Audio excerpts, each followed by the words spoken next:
All right, welcome back to .NET Phillies. I am your host with the most, Jared Roberts. And today's episode, we're going to be going over headlines. We have the overview of the series win against the St. Louis Cardinals, in which the Phillies took 2 out of 3. We then have another edition of Minor League Digest. We also have He Was a Phil. Always like the pause for emphasis. And then we are wrapping up with the series preview against the Pittsburgh Pirates, the red hot, the April World Series champions, Pittsburgh Pirates. But as always, thank you guys for listening. And the amount of feedback I've been getting recently on this, I guess, season. This is my third year of doing this, but my second full year.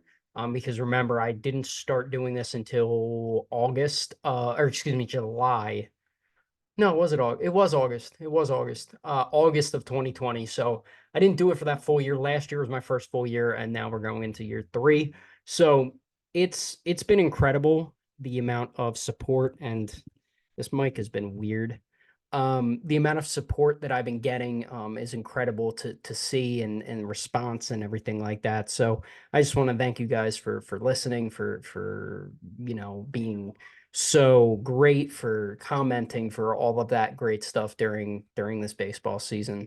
And I just want to give a shout out to the Phillies for taking 11 games to really piss me off, because that's a new record for them. Brand new record. I don't know if you can hear the kids in my neighborhood are currently playing outside because it's very, very nice out. So I don't know if that's being picked up right now. So if it is, I do apologize. But if not, then I'm gonna sound like a crazy person. So either way, it's fine. So like I mentioned, headlines for today, we have Taiwan Walker could be returning soon, which what do you do with Taiwan Walker? You have the production of Spencer Turnbull. He has been dominant, and we'll get to him soon. But 12 innings in his first 2 appearances, no earned runs. So, what do you do with Taiwan Walker? It's kind of like, I understand you're paying him, but for the betterment of the team, I mean, he has to be your long man in the bullpen, right? I understand from a financial standpoint that you're paying him to be a starter, but if you're getting this production out of Spencer Turnbull, you can't just shove Turnbull, that is, back into the bullpen, because he is extremely valuable. We're not in a position as a team to really, we're not that team we were back in 2019, 2020, 2021, where we're trying to win, and this is kind of the cards we've been dealt. Like, we are in win now mode. We were in the World Series in 22. We were 1 win away from the World Series again in 2023. We're in win now mode. And as of right now, as April 10th, your best option to win is having Spencer Turnbull in the or excuse me, having Spencer Turnbull in the rotation, not in the bullpen. So if I'm the Phillies, I would move Turnbull to, excuse me, I would keep Taiwan. If I could talk, I would put Spencer Turnbull in the rotation. I would put Taiwan Walker in the bullpen, have Taiwan be your Dylan Covey of sorts, and just figure it out from there. I know that's not what they're going to do, but it's what they should do, because let's be honest, none of us can stand Taiwan Walker. I think it's Dave Dombrowski has done an incredible job of finding these gems. You had in 2022, it was Andrew Bellotti. Last year was Jeff Hoffman. This year, so far, it's been Spencer Turnbull. Every signing that he's had, you have the Turner, the Alvarado trade. Zach Wheeler was Matt Klentak, but he's signed a lot of great players. Kyle Schwarber, Nick Castellanos, geez, Brandon Marsh, training for Brandon Marsh. He has had so much success, but he's had some stinkers. Matt Moore, Chase Anderson, Craig Kimbrell, Jerice Familia. Taiwan Walker is one of those bad signings. It was a mistake to give him that amount of money, and I understand last offseason's starting pitching was at a premium, so you had to pay very, very, very, very highly for these mediocre players, because there's not a lot of them, and the Phillies needed another arm. And It just hasn't been exactly what they thought they were going to get. Now, look, Taiwan Walker could come in and be fine, but for right now, I mean, you got to ride the hot hand with Spencer Turnbull. He's looked incredible in his first two starts as a fill, and I understand it's a very small sample size. But you also got to, like I said, ride the hot hand, and that hot hand is right now running out Spencer Turnbull every fifth day. Even when Taiwan Walker is healthy, we know what Taiwan Walker is, and he's not a very good starter. They could do the six-man rotation again, like they kind of did at the tail end of last year, when it was Lorenzen. But I mean, do you want to do that this early on? I don't know. I don't know what their plan is. My guess is they didn't expect Spencer Turnbull to be as uh, dominant, to be as good as he has been. And now they're in a position where we're paying Taiwan X amount of money. I think it's like 18 a year. Do we really want to waste $18 million a year throwing him into the bullpen when we're paying Spencer Turnbull $2 million this year? I know it sucks, but I think Dave Dombrowski is smart enough. The front office is smart enough. John Middleton is smart enough to be like, look, we understand how much we're paying you, but for the betterment of the team, you need to understand you're going to be in the bullpen. Because clearly they couldn't get out of that contract during the offseason. If they were trying to, they failed. It's not to say that they can't trade them later on, potentially for Mike Trout. But for right now, in my opinion, your rotation needs to be Wheeler, Nola, Suarez, Sanchez, and Turnbull from now on until one of those guys proves that they can't be there. I mean, Chris Sanchez looked a little shaky in his last start, but I don't want to make excuses for Chris Sanchez, but the strike zone was a little small. So, and he is a location guy. He's not a power guy. So if his fastball is not getting called strikes, he can't really line that up with his changeup, which I still think is nasty. And he was walking a lot more guys. So it's I need to see what he does against the Pittsburgh Pirates. So we'll get to see how he bounces back then. You also get into what was I gonna say? Is it? No, it's not. Okay. My audio. I was making sure I didn't hit the mute button by accident with this mic. So I didn't. So because I see the little thing on my screen lighting up. So that was a worry of mine that I've been talking for 10 minutes and all for naught. So where was I going? I don't think they expected Tyler or I keep getting them confused and it's bothering me. I don't think they expected Spencer Turnbull to be this good. I think they signed him as pitching depth clearly. And we've seen, you know, pitcher injuries everywhere. Spencer Strider's probably going to need Tommy John. You had somebody else, Shane Bieber, plenty of guys. I mean, Walker Bueller's coming back.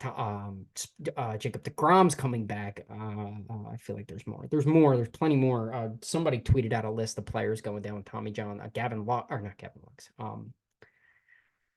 What's his name? Dustin May. That's his name. I was thinking on the Dodgers. Dustin May. Shohei Ohtani.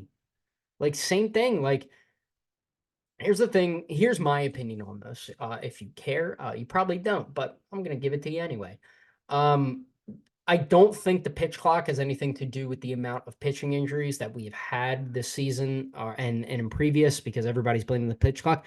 I don't know. Maybe it's because the human body is not conditioned to throw 100 to 103 miles an hour with cut on a consistent basis.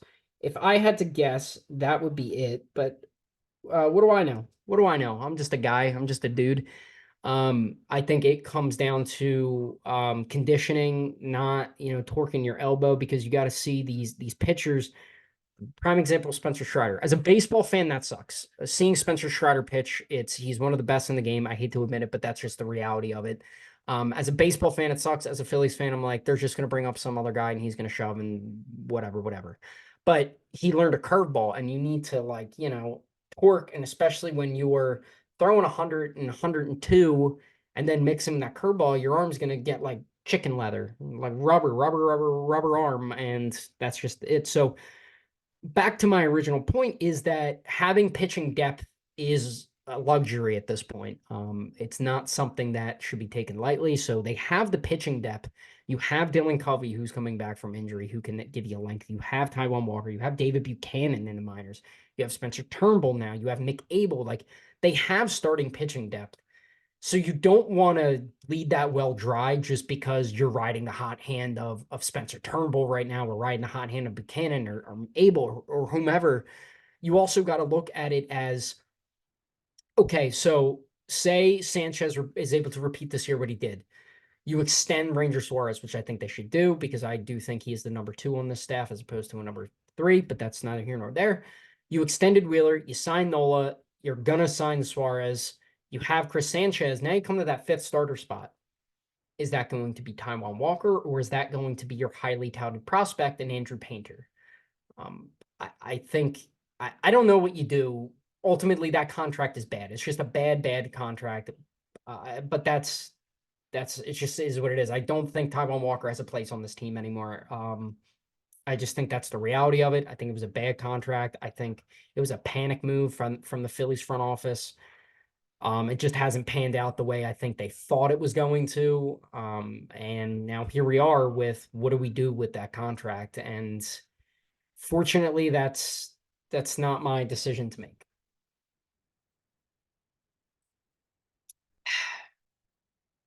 So, getting into the series, the Phillies took 2 out of 3 from the St. Louis Cardinals. Looking at game 1, the Phillies won it 5-3 in 10 innings. My players of the game were Johan Rojas and Spencer Turnbull. The aforementioned Spencer Turnbull, again, 6 innings, 2 hits, no one runs, 1 walk, 6 strikeouts. He has a legit 5-pitch mix. He has just been a pleasure to watch so far, and I understand that it's only been 2 starts. I mean, we saw Michael Lorenzen in his first 2 starts throw a no-hitter in 8 innings. So I'm not ready to absolutely fall in love with Spencer Turnbull, and I know my rant previously was doing exactly that, but it's just you can see it with it's just you can see the pitch mix, and I understand he hasn't really gone against juggernaut offenses. I mean, the Reds I think are a very good team. I think they're a sleeper for the NL Central. I think everybody and their mother is predicting them to probably make it to the World Series because it's always that one random team that just gets hot and goes. But um, a fine offense in the Cincinnati Reds and a decent offense in the St. Louis Cardinals. I mean, this team still has Paul Goldschmidt, Nolan Arenado, uh, Brandon Donovan. You even have Mason Wynn and Nolan Gorman and who else? Brandon Crawford played today, but he didn't play during that game. My point is, um, they have dudes. So 2 pretty solid offenses, and he was able to take care of both of them. 6 innings apiece, no earned runs. Again, a legit 5-pitch mix for Spencer Turnbull. So that was very encouraging to see. You then had Johan Rojas with 3 hits in this game. He smoked the double off of Miles Michaelis. He smoked an RBI single and then another, and he beat out an infield single later on in the game. And it was encouraging to see. It didn't really go anywhere. Unfortunately, I thought this might have been the springboard into Johan Rojas turning into a serviceable hitter, which it didn't end up being that, unfortunately, and that's just the way it is. But he looked good. Turner also had an RBI single. Then Ivan Herrera had a solo home run in the 7th against Sir Anthony. Then Brandon Marsh just continues to make me look really smart and being like he's an everyday player. Brandon Marsh is off to a fantastic start this season. I said it at work to a couple of my friends at work that he's going to be an all-star. So there's my prediction. Brandon Marsh, all-star. I think the Phillies all-stars this year. Bold prediction on April 10th, but screw it. My show, I can do what I want. I said Bryce Harper, Zach Wheeler, Brandon Marsh, and Matt Strom. Those are your Philadelphia Phillies all-star representatives this season. So there you go. You then had we get to the 9th, and they went with Alvarado in the 8th inning, which I get. He had a few lefties in there. You then had Jeff Hoffman come into the 9th, and he blew a save, an inning, 2 hits, 2 earned runs, 1 walk, 1 strikeout. Again, I'm not blaming the umpire because I think that's such a weak excuse, but the umpire was the umpire missed a few calls that, instead of working with a 2-1 count, or excuse me, working with a 1-2 count, you're now working with a 2-1 count. That completely throws off how you as a pitcher, pitch to that batter. So, um, sorry. So then we get, ow, just bang the hell out of my elbow. But again, I'm not blaming that. He just blew the save, gave up a couple runs, which sucked. But what are you gonna do? It is what it is. I'm not, by all means, I'm not going like Jeff Hoffman sucks. Get him out of there. Get him out of there. He stinks. He stinks. He stinks. No, no, no, no, no. None of that. Jeff Hoffman is still. I trust him with my life. And then you get to the 10th inning. The I don't know why teams keep doing this. Why are you walking Bryce Harper to get to Bohm, Realmuto, whomever? Because immediately after walking Bryce Harper intentionally, you get to Alec Bohm, and Alec Bohm turns into Barry Bonds with runners in scoring position, smacks a double down the line, gives a 4-3 lead. Bryson Stott with a sac fly in the 10th. And then Greg Soto comes in and slams the door for a Phillies W. It was a solid win. They had plenty, they had enough. It was enough to win. And that's just is what it is. Uh, yeah, Twitter was getting mad because the Phillies Twitter tweeted out that daycare getting it done, and it was Bohm and Stott. They're like, Alec Bohm was old enough to dude, shut up. Shut up. Don't no. No, no, no, no, no. Alec Bohm's my dog. That's my dude. That's my guy. Don't you dare be coming for Alec Bohm because I will screw you up, dude. I will slap the hell out of you if you come after my dog Bohm again. I love Bohm. Bohm's one of my favorite players and might be getting his jersey soon. I don't think I mentioned this in the last podcast, but I bought a City Connect jersey, Zach Wheeler. Definitely real. Definitely real. Definitely real. Yeah. So, yeah, that's game one. Bomer saves the day. Great outing from Spencer Turnbull and Johan Rojas had a few hits, which is just really encouraging to see. And then this was officially the round of applause to them. They did it. This was the game that pissed me off. This was the game that I wanted to punch a hole in drywall. Phillies lose 3-0. My player of shame was the Phillies offense. Every single inning, this team had an opportunity to score runs. And what did they do? Strikeout, double play, not situational hitting. Like, I honestly think that I know they won the series, and it was more or less the same in game three, and we'll get to that. I have never seen a worse team with runners in scoring position than I have this in the early goings of this season so far, like the Phillies. It feels like every inning they have first and third one out and they roll into a double play. First and third, they strike out, back-to-back strikeouts, and just non-situational hittings. Like, I understand you put a ball in play, anything could happen, but when you're facing a team like the Cardinals who have literally gold glovers at every position, it's hard for you not to have those double plays. I mean, I think it was like 5 double plays last night. It was ridiculous. They couldn't get anything going. And the second they did get something going, they'd roll into a double play. It was outrageous. Like, what are we doing here? It was frustrating to see because we know how good this team is. We know how good, talented offensively this team is, and they just haven't showed up. Like, that's what's going to be scary later on in the years when this offense is clicking and no team can stop them. But for right now, it's extremely frustrating and not encouraging when you're rolling out every night and nothing. It's nothing, nothing, nothing, nothing, nothing. Oh, strikeout, strikeout, strikeout, ground ball, ground ball, ground ball. Like, what are we doing? Like it just. So Wheeler pitched incredibly. 7 innings, 6 hits, 3 home runs, 1 walk, 5 strikeouts. You can't ask for much more from Zach Wheeler. He has like a 1.86 ERA, and he's 0-2. He's doing the DeGrom thing for God.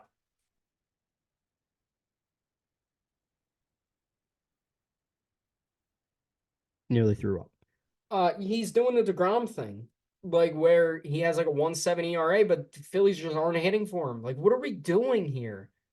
Like, come on, Casty, step up. Stop, step up. Rojas, do your job. Schwarber, what are we doing? It's just this whole team is just so lost at the plate right now. And it's so frustrating because if this offense is even half as good as the potential, they're like 8-3 or 8-2 right now. But they're not. The offense is inept. Like, what did we work on all spring training? They're chasing. They're not working good at bats. Like, what are we doing here? And what bothered me the most, we also had a Ricardo Pinto sighting since he saved the day like a week and a half ago. Um, One thing that I will never forgive them for.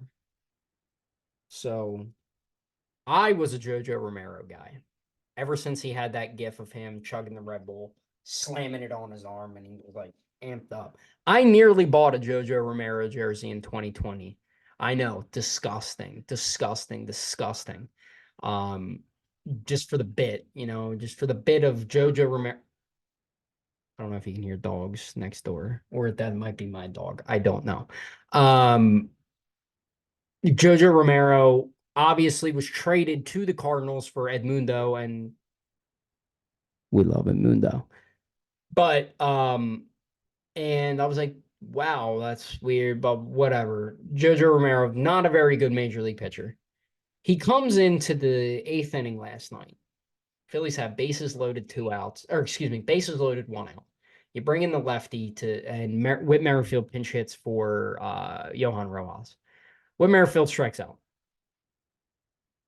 Great. Jojo Romero stinks. And then Kyle Schwarber strikes out. Leave the bases loaded.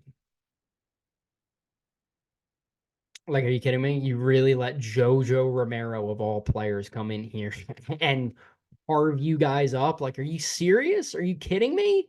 He's not good, and he just came in, no problem. Boop, boop, strikeout, strikeout. Like, seriously, seriously, you couldn't just put one ball and play Witt and one ball and play Kyle.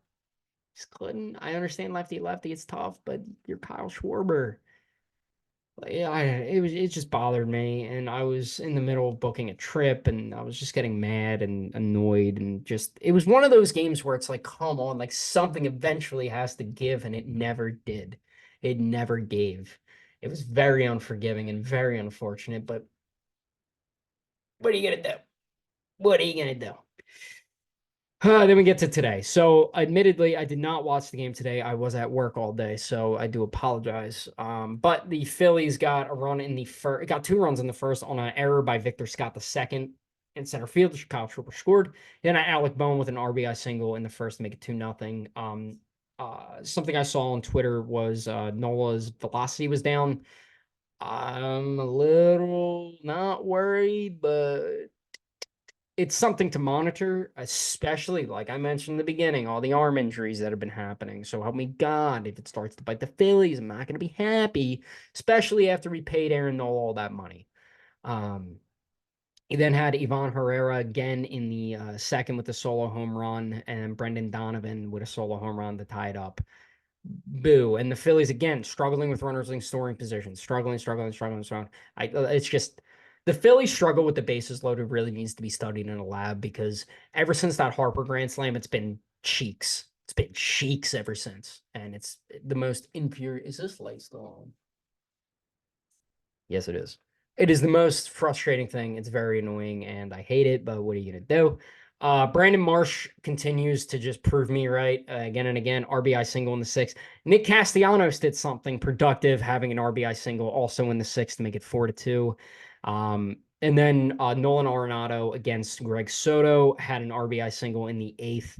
You then had Hoffman with the redemption tour, 1 inning, 1 hit, no one runs, no walks, no strikeouts. So Nola, 6 innings, 3 hits, 2 earned runs, 3 walks, 3 strikeouts. So the walks are a little concerning because Nola, not known for walking guys, but he's walked 7 batters in his past 2 starts. So not particularly good. I would love to see those numbers down.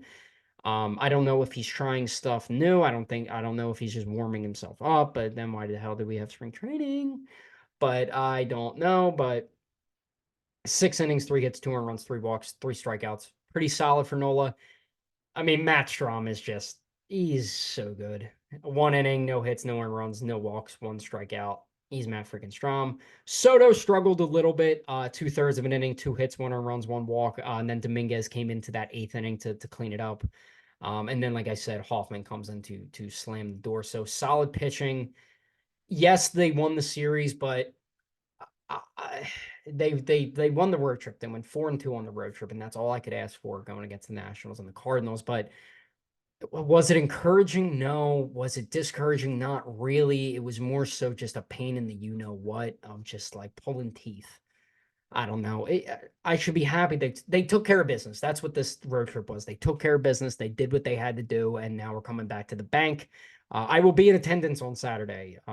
Saturday 4 or 5 against the Pirates. I will be there.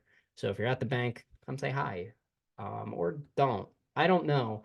It would do amazing things for my ego if somebody came up to me at a Phillies game and was like, "I know your podcast." That, oh my God, that would do numbers for my ego. Oh, I would go up. Oh, it would go up a thousandfold. A thousandfold my ego would go up. But regardless, the Bryce Harper "Thank You for Saving My Life" award goes to who other than Brandon Marsh? Brandon Marsh, everybody. We did it. We did it. It's Brandon Marsh.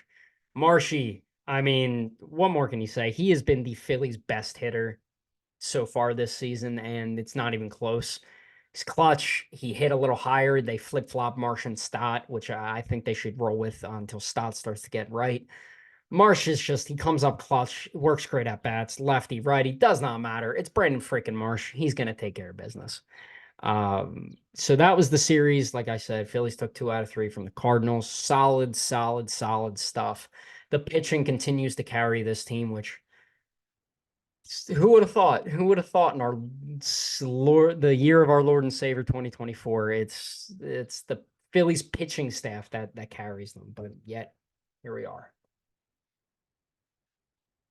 All right, moving on to the minor league digest. For those of you who aren't aware, every week I'm going to be going over a couple highlights, or well, every episode, I should say, a couple keynotes from the minor league side of stuff. Just so you guys can keep into the loop with minor league stuff as well as the major league stuff. So that way, when maybe somebody makes a debut, somebody gets traded, we have a better understanding about who those players are, where they came from, and kind of highlight them as well because they're important because they're the future of our team. We have a Ryan Kerkering, his rehab, 2 innings, no hits, 3 strikeouts. He'll be back this weekend. It's going to be a huge boost to that bullpen. I would imagine Ricardo Pinto gets sent down. I can't really think of anybody else in that bullpen who would be expendable, but my guess would be Kerkering or excuse me, Pinto gets replaced by Kerkering, and that's going to be huge for this Phillies bullpen because, like I said, the Phillies pitching is carrying them, and to add Orion Kerkering to that already dominant bullpen is huge, huge boost. We also had another debut, another professional debut. That was Luke Russo. So Luke Russo was a 16th round pick in 2023, 493rd overall out of Eastern Michigan. Pitched 5 innings, 2 hits, 2 earned runs, 1 walk, 9 strikeouts, including 7 strikeouts in a row. Pretty dang good for your professional debut in high A.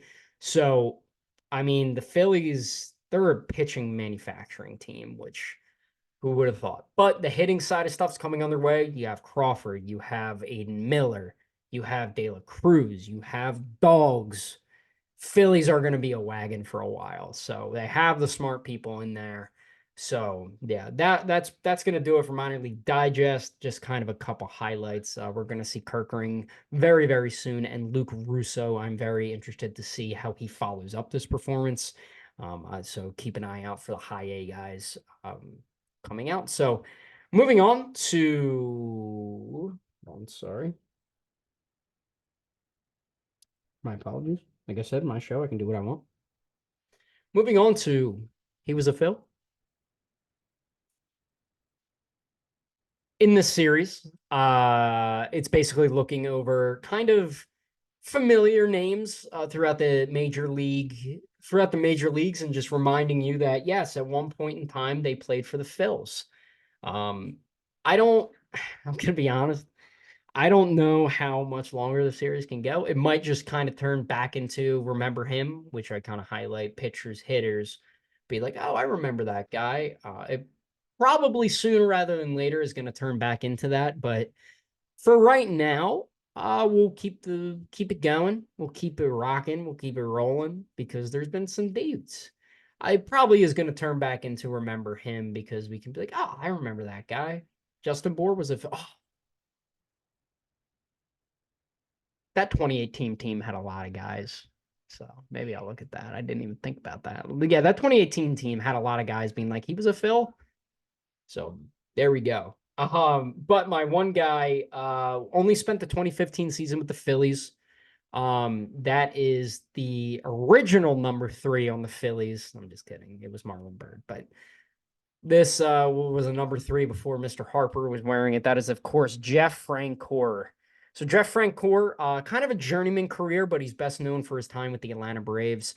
Spent time with Atlanta, the Mets, the Rangers, the Royals, the Giants, and the Marlins, as well as the Phillies. So in 2015, signed a minor league contract with the Phillies. Played 118 games in 2015 to the tune of a 258 average with a 718 OPS with 13 home runs. So definitely not why is like, I don't know, something's bugging out right now.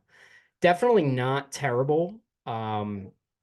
He again, like similar to Michael Young, spoke very highly of the Phillies organization. So I do have a lot of respect for that. I wish to stay with them beyond the 2015 season, but ended up retiring after 2016. He then became the Atlanta Braves color analyst during the 2017 season.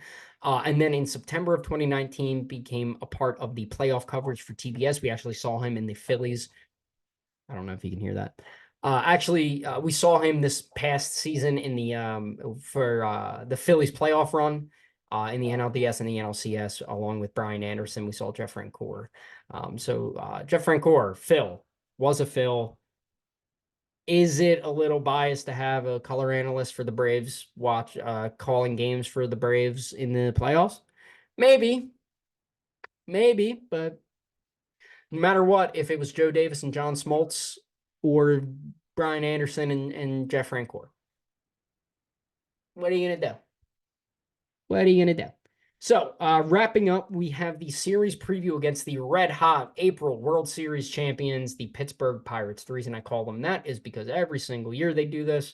They fool us into thinking they're good, and then turns out they're not good. However, I do think they are actually pretty good. They have a young core. You know, you have O'Neill Cruz, Brian Reynolds, Brian Hayes. You have mixed in with the vets like Rowdy Tellez. Andrew McCutchen is on that team still. So they have guys on that team, and then the pitching side, Jared Jones has looked really good. You have Mitch Keller, Marco Gonzalez. You're also, waiting on Paul Skeens to be called up. So, and the bullpen, your eighth and ninth inning guys, flip flop. You have Aroldis Chapman and David Bednar. Like that is pretty solid. Like they're not a terrible team like we've seen in years past. They definitely have pieces, so it's not going to be a rollover series like a lot of people think it's going to be. In terms of the pitching matchups, we have Ranger Suarez versus Jared Jones. Ranger looking to kind of bounce back from his last start against the Nationals, wasn't his best, and Jared Jones has been pretty good so far. This is the one I'm starring because this has a place in my heart. We have Christopher Sanchez against Bailey Falter, the former Phil Bailey Falter, of course, traded to the Pirates for Rodolfo Castro, not Starlin Castro, Rodolfo Castro. So he's going to throw like 5 shutout innings against the Phillies. I don't write the rules. That's just how they are.